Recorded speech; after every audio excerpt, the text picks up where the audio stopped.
Okay, hello and welcome back to another video. So this is going to be just a quick little thing to explain what's going on and of course bring you just a bit of news. So the bit of news in question is the fact that the Warlords of Draenor beta is ending on Monday. I believe it is at 4 PM California time.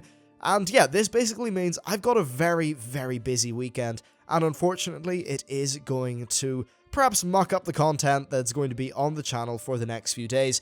In fact, this is really just a very busy period in general. I've got the first sprint phase of our agile development project going on at the minute, then BlizzCon happens during the sprint, and the Warlords of Draenor beta, so, well, launch and beta, so yeah, it's a lot of fun, but right now I'm just having to allocate time to doing my launch coverage, which brings me to a rather important question. What do you guys want to see for Warlords of Draenor launch coverage? I'm already planning on doing guides on many of the big features, but if you've got any ideas, please leave them down in the comments and I will endeavor to get a video out for you that will cover that.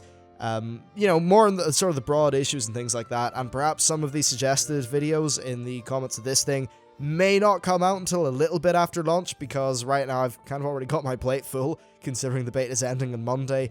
But yeah, that's what's going on there. Okay, so with that housework covered, it's just time to talk a little bit about the beta itself, how it's went, and what my overall thoughts of the testing process were.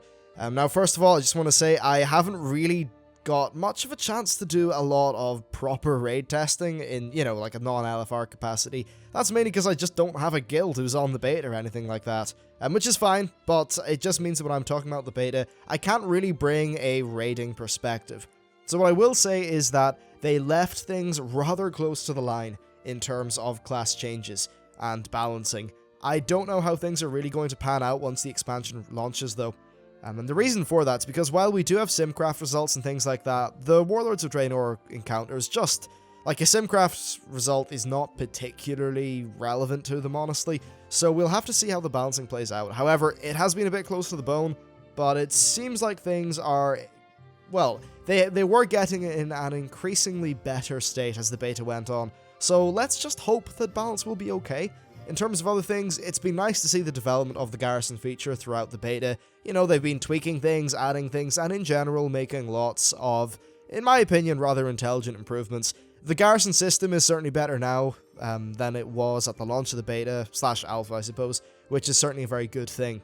As far as garrisons as a whole go, I think the things that I said in my kind of garrison review video, you know, emphasizing the air quotes on the review, I think they're still pretty valid in terms of what I currently think. So yeah, that's the situation there. I think garrison still will be pretty fun though, so that'll be good. As for the dungeons, well, I think they've done a pretty good job with balancing things. Heroics do feel decently challenging in comparison to MOP ones, which is good. I haven't got a chance to do challenge modes, unfortunately, because once again, it's been hard finding like pre-made groups and stuff. But from what I've heard from people, the challenge modes are basically, you know, on a similar level to the goals of MOP ones, which do bear in mind at the launch of MOP, the challenge modes were harder than they are now, because people had less gem sockets and just, you know, less metagamey things, which could, you know, just optimize their kind of challenge mode build. So there's that covered. In terms of leveling, well, they did one big thing with leveling in that I think it was either 20% they increased the XP requirements by, maybe it was a bit more. What I'd say about leveling is that certainly you need to exhaust every zone, essentially. Well, you need a 90% every zone. I'm certainly finding that in, well, at least in Gorgron, Shadowmoon Valley, well, yeah, mainly those two zones, I did have to complete some of the bonus objectives in order to actually reach the level that I needed to move on to the next zone. And the level requirements are very stringent. You cannot get into Gorgron for the main quest unless you are 92. You cannot get into Talador unless you're 94. If you want to get into the Spires of Iraq, you best be 96 or you're doing nothing, son. That's just how it goes, and that's a very strange way of doing things. Yeah, it means that you just need to take each zone one at a time, completely do it exhaustively, and while that is fine for your first run through, there is going to be a bit of an issue, I think, with alts, just because of the way that's all kind of balanced. The overall leveling experience, though, is quite fun, and it does not feel too, you know, fast or slow. It's just about what, like, I don't know, the amount of kind of meat that's in the zones in terms of XP and stuff like that. What I will say is, of course, that the quality of the questing is top-notch, some of the best stuff I've seen in MMOs, and I'm really pleased to tell you that the leveling is just great, and all the things I said in that top 10 Warlords of Draenor leveling, video, that they're all still what I think. It's a really good time. So that's certainly quite nice to see. And yeah, that's really most of the aspects covered. I mean, Ashran still, it's what it is. I think it's pretty fun, though I don't really know if it would be able to have a massive hold on me. I'm happy about the skirmish system coming back to PvP, and I'm a little bit unsure about the pacing of PvP combat. I know that a lot of the big streamers have said that it maybe feels a bit slow. So that could make it more accessible, but it could also alienate some of the current players. I unfortunately just don't know enough about PvP to really, give you much of a thought on that. So, yeah, I mean, look, overall, I think Warlords of Draenor is in a very good spot, and assuming their servers don't explode or anything like that, it should be a very fun launch, and I think people are going to enjoy the expansion a lot. Certainly, I think that from a review perspective, Warlords of Draenor is actually going to do quite well, really.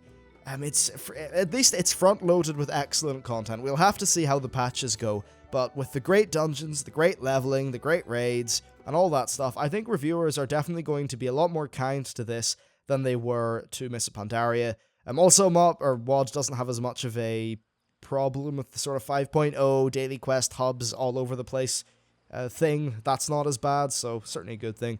Though, certainly any reviewers who are interested in reps, I think will be quite negative, because there is a distinct lack in variety in terms of how you actually acquire reputations, which really is quite a pity. But anyway, that is it for this video. I just thought I'd let you know what's going on with the beta. Well, that it's ending.